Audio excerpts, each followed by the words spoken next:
In de video van vandaag gaan we het hebben over deze twee verschillende auto's met vergelijkbare klachten. Of althans, een vergelijkbare oplossing van de klachten.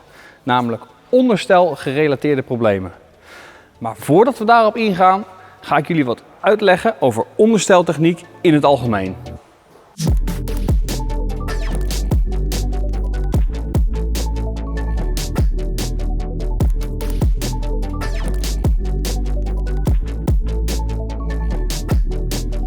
Een auto bestaat uit stilstaande en bewegende delen.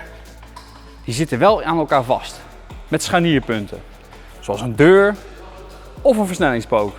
Hij zit vast, maar toch kan die bewegen. Bij het rijden over drempels of het sturen moet een wiel kunnen bewegen ten opzichte van de auto. Bovendien, op het moment dat je optrekt of remt, moet eigenlijk het volledige gewicht van de auto versneld of vertraagd worden. Al die kracht die wordt in eerste instantie op het wiel uitgeoefend. En dat wiel wil dus bewegen ten opzichte van de auto. Want dat wiel wil wel sneller of langzamer, maar die auto die wil niet mee bewegen. De verbinding tussen de wielophanging en de auto zelf gebeurt meestal met gebruik van draagarmen. Tussen de auto en die draagarmen zitten dan weer rubbers. En daar komen dus al die krachten op te staan die erbij komen kijken als je zo'n hele auto, die toch al gauw 1000 kilo of meer weegt, probeert te versnellen of te vertragen. Het is dus logisch dat die rubbers slijten. Dan kun je je misschien afvragen waarom daar geen vaste verbinding van gemaakt wordt, zoals bij een fusékogel of een stuurkogel. Nou, dat is eigenlijk heel simpel. Op het moment dat je dat zou doen, dan draai je het volledige rijcomfort de nek om. Je kan dan letterlijk elke stuiver op de weg voelen liggen als je er overheen rijdt. Een heel veel gehoorde klacht bij auto's uit de Volkswagen groep, dus ook Audi's, Seats en Skoda's, is kraken uit de wielophanging. Het wordt door de autofabrikant afgedaan als een producteigenschap. En dat klopt ook. De rubbers in onder andere de draagarmen en van de stabilisatorstang, die veroorzaken dat. Toch is er een betere oplossing voor. Zo'n rubber is een compromis en er zijn mooiere materialen te krijgen die niet meer kraken en bovendien het stuurgevoel van de auto wat verbeteren. En daar gaan wij het vandaag over hebben. De klacht van deze specifieke auto die heeft niet te maken met kraken, maar vooral met de wegligging aan zich. In lange, snelle bochten merkt de eigenaar dat hij als eerst begint te glijden over de voorwielen. En dat kunnen we ook zien aan de banden. Die zijn aan de buitenzijdes eigenlijk verder versleten dan aan de binnenzijdes. Een manier om dat op te lossen is door de auto meer camber te geven. Dat betekent dat je de bovenkant van het wiel verder naar binnen laat staan. De voorwielen komen dan eigenlijk zo onder de auto te staan. En op het moment dat je hard door de bocht gaat en de auto overhelt, komt het buitenste wiel recht op het asfalt te staan. En dan heb je dus meer grip. Nou, die stelmogelijkheid van dat camber, die heeft deze auto niet als die uit de fabriek komt. Maar die kunnen we er op een later tijdstip wel opbouwen. We gaan het vandaag hebben over Powerflex polyurethaan bussen.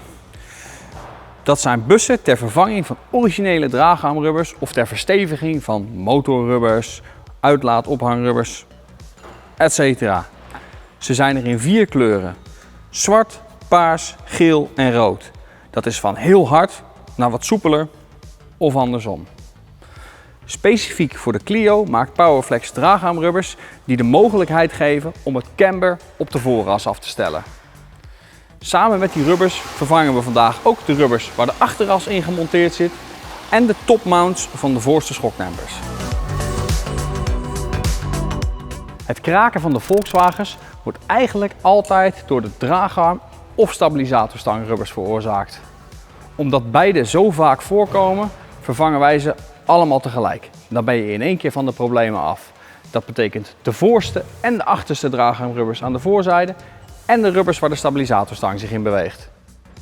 Het voorste draagarmrubber is de zwarte harde variant.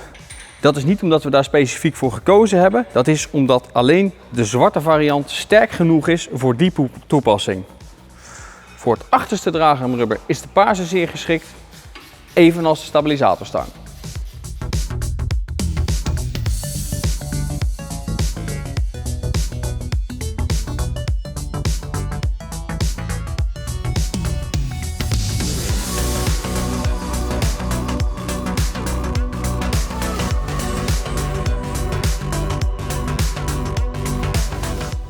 Ondertussen zijn we bezig met het demontageproces van de wielophanging aan de rechterzijde.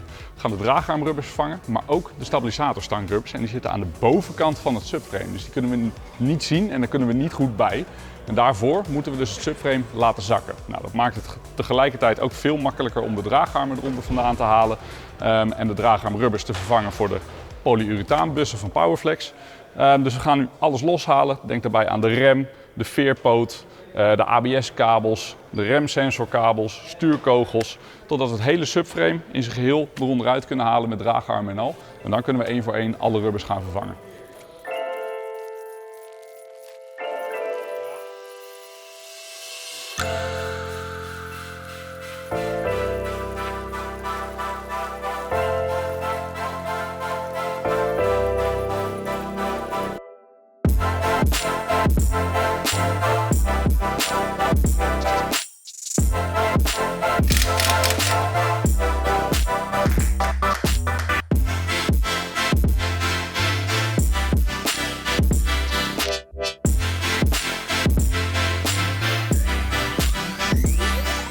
Zo, ondertussen hebben we het subframe onder de auto vandaan gehaald en dan kunnen we de componenten die we gaan vervangen ook daadwerkelijk goed zien.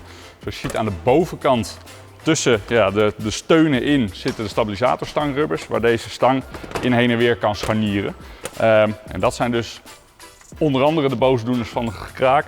En nu kunnen we ook mooi zien waar de draagarmrubbers zitten en zien we ook dat het rubber los begint te raken van de metalen bus waar die in zit. Het gaat dan langs elkaar schuiven en ook daar komen krakende bijgeluiden vandaan. Zo kunnen we er mooi bij. En aan de onderkant van het subframe, daar zit de motorkantelsteun. En ook die gaan we vernieuwen voor een Powerflex exemplaar.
Nou, ondertussen hebben we de draagarmrubbers vervangen voor Powerflex. We hebben de stabilisatorstangrubbers vervangen. Het enige wat nog rest is kantelsteunrubber. Dat is ook een geperst rubber wat in het subframe zelf geperst zit. Is tweedelig en alleen de onderste helft gaan we vervangen. En die heeft een insert die in het bovenste rubber komt te zitten. Dat is een kunststof bus met daarin een rubbersteun. We gaan eerst het rubber eruit zagen en daarna de kunststof bus voorzichtig doorzagen, zodat we alleen het onderste rubber eruit kunnen pakken.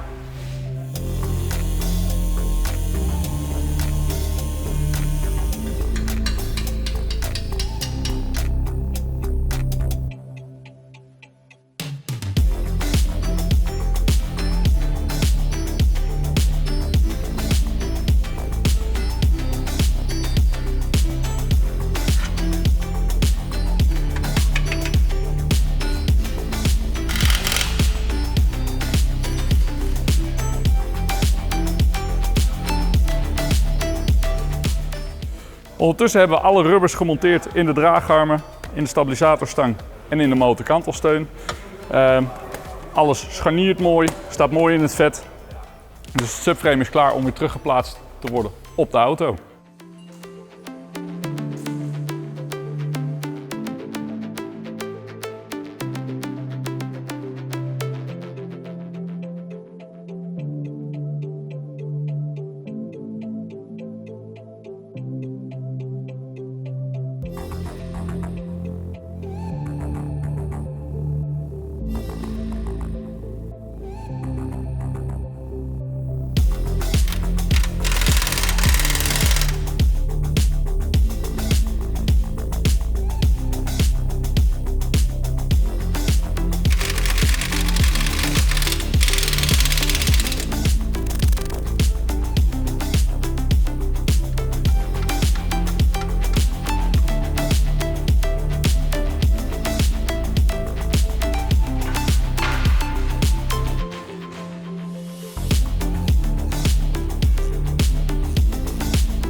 Jullie hebben net gezien hoe Arjen de originele draagarmrubbers heeft vervangen voor de exemplaren van Powerflex en hoe je die kunt verdraaien met behulp van dit sleuteltje.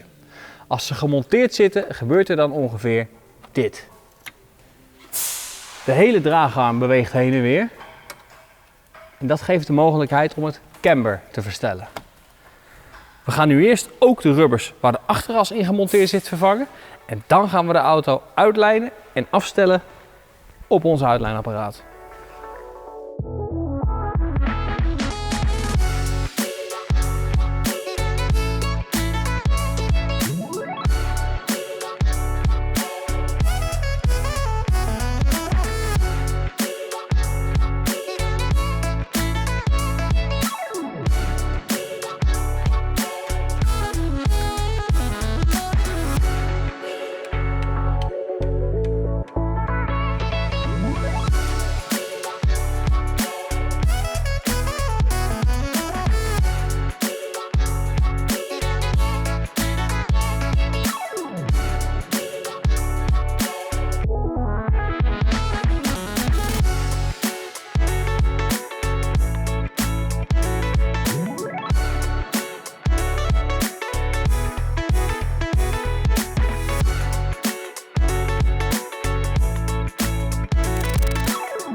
Ondertussen zit het subframe van de auto er weer onder, dus het is tijd om de ophanging terug te bouwen.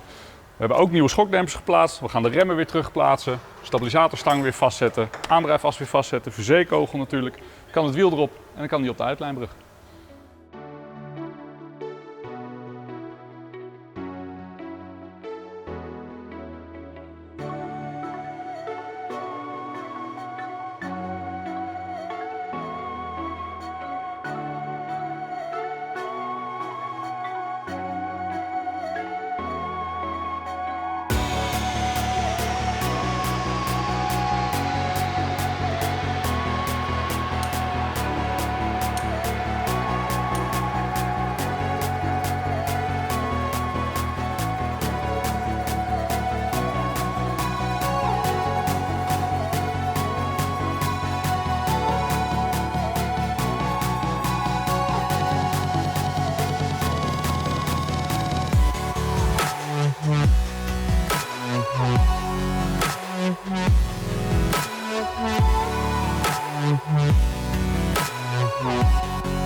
Tim is bezig met zijn finale proefrit met de Golf, terwijl Arjen de Clio aan het uitlijnen is. Je ziet hier wat de standaardwaarden voor deze auto zijn, maar daar gaan we dus een beetje van afwijken, want met die setup heeft hij niet genoeg grip op de voorwielen, naar smaak van de eigenaar. En die eigenaar, dat ben ik toevallig zelf. Dus hoe dit uitpakt, dat zien jullie in de video over mijn auto.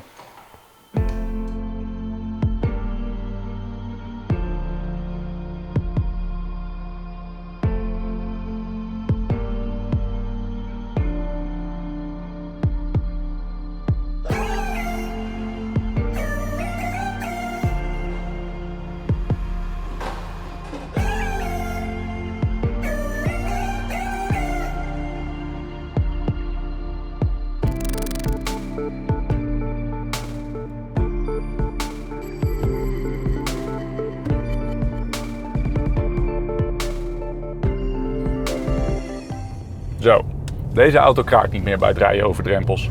En door de constructie van de bussen die we geplaatst hebben, gaat hij dat als het goed is ook zijn hele leven niet meer doen. En een bijkomend voordeel is ook nog eens dat hij veel meer feedback door het stuurwiel geeft.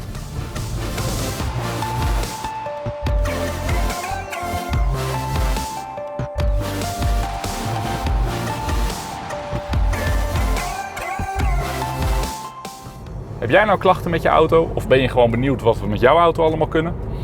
Bel ons dan gerust of neem contact op via onze website.